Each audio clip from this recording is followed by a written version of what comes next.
Il y a moins de puissance solaire, donc elle est moins chauffée, donc elle va se refroidir plus vite.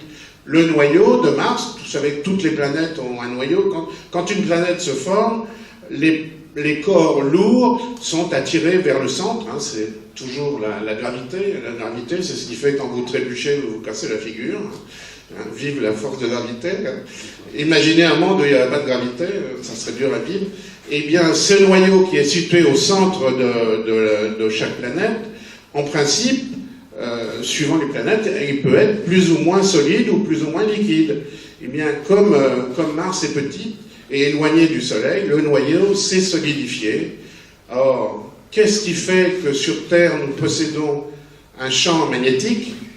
Eh bien, c'est qu'on a un noyau central qui n'est pas solidifié, qui est dans un état, disons, semi-pâteux et qui tourne sur lui-même.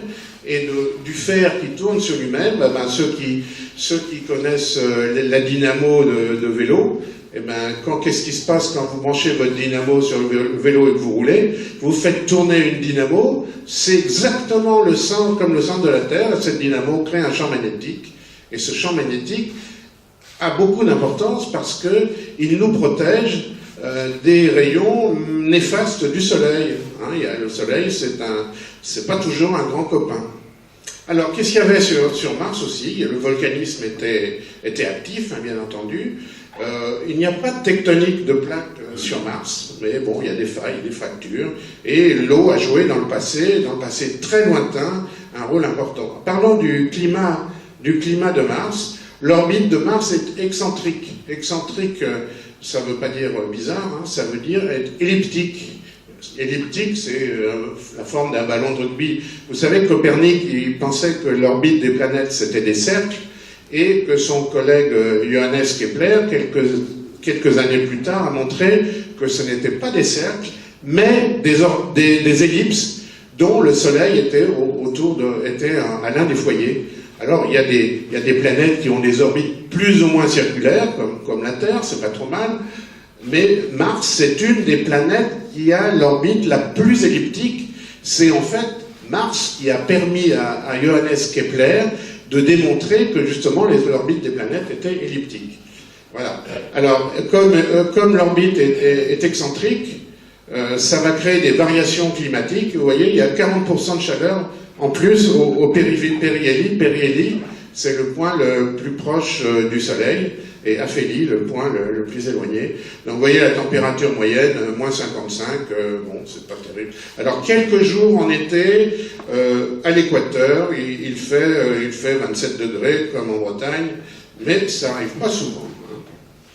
L'atmosphère de Mars, eh bien tout le monde sait que l'atmosphère de Mars, même si elle s'est échappée, et vous voyez que la pression moyenne, c'est en gros 1/100 de la nôtre, 6 millibars, hein. Vous vous rappelez que la nôtre c'est 1000 millibars en moyenne, hein.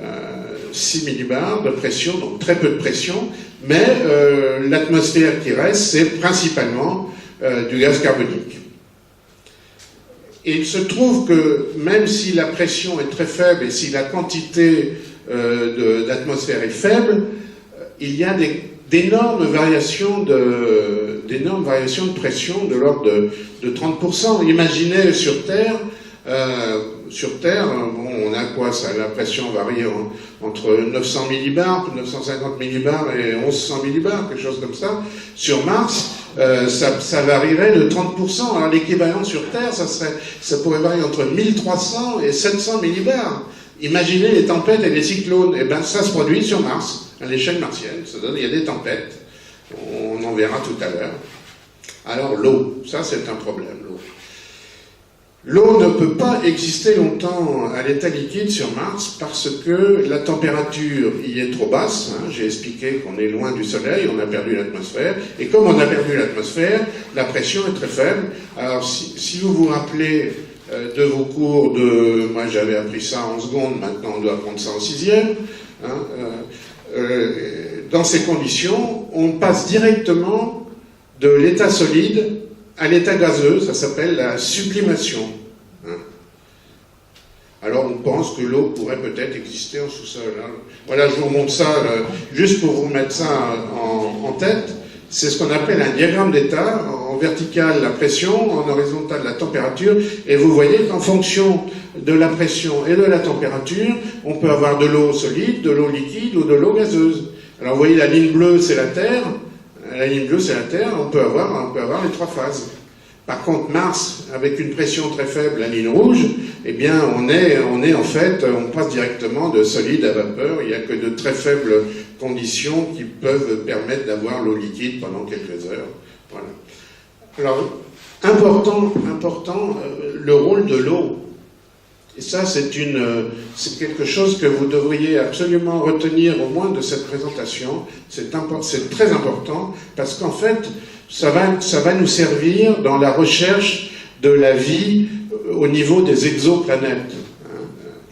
Exoplanètes et planètes autour d'autres systèmes solaires.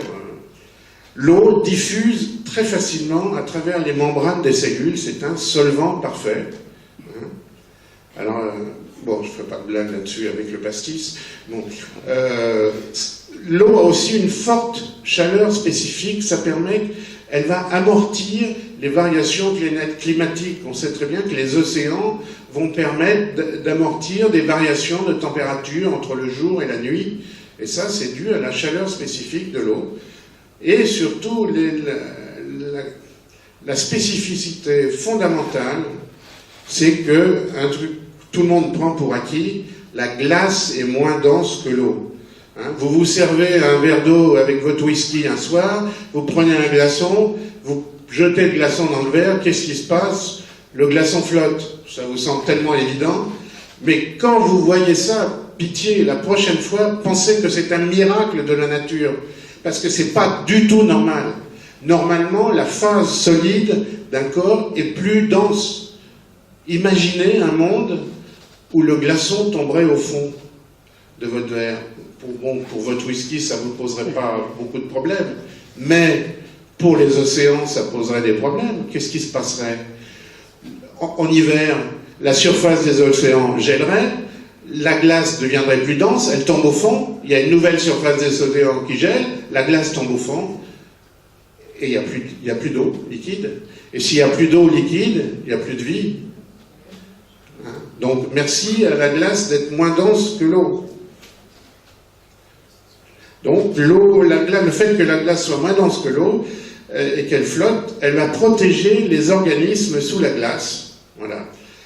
Maintenant, au point de vue orbital, Mars est donc situé après la Terre, en gros 1,5 unité astronomique par rapport au Soleil. Vous savez que l'unité astronomique, c'est la distance de la Terre au Soleil, 150 millions de kilomètres. Donc l'année martienne va être plus grande que l'année terrestre, en gros 2 fois plus. Mars est petite, 6900 km, je vous l'ai déjà dit, la moitié de la Terre, très excentrique, et Mars est inclinée. Elle est comme la Terre, elle est inclinée de à peu près 23 degrés. Donc il va y avoir un phénomène de saison aussi sur Mars quand on va se déplacer autour du Soleil. Et puis on a une chance aussi, le jour martien, Mars tourne sur elle-même, le jour martien est un petit peu plus long que les 24 heures terrestres, et ça s'appelle un sol. Mars possède aussi 2 petits satellites miniatures qui sont probablement des astéroïdes capturés, Phobos et Deimos. Dont Phobos qui est trop près de Mars et sous la limite de Roche, c'est-à-dire qu'un jour, lointain, il va s'écraser sur Mars. Alors, les premières missions martiennes ont été lancées par nos amis russes. Bon, alors, faut le dire tout de suite, les Russes n'ont jamais eu de chance et n'ont jamais réussi aucune des missions vers Mars. Alors, au début, évidemment, ils visaient de façon balistique. Ça n'a pas marché, puis après ils ont eu des problèmes. L'électronique russe dans les années 60-70 était très inégale, disons, donc ils n'ont pas été capables de lancer des sondes avec succès. Même récemment, la mission Phobos-Grunt l'année dernière a échoué au démarrage, je crois. Les Américains ont eu plus de succès, mais quand même ils ont perdu à peu près la moitié de leur mission.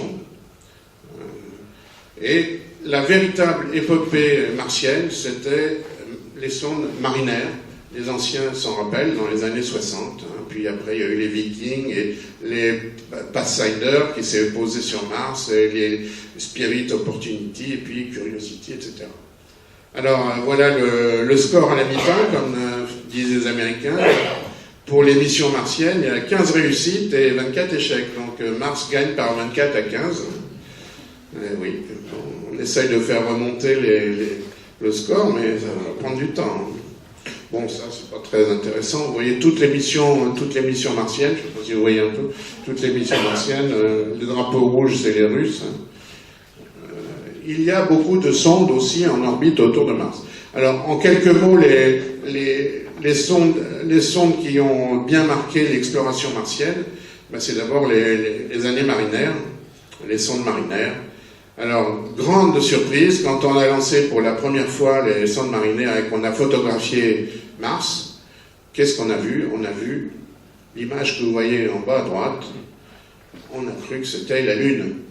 On a vu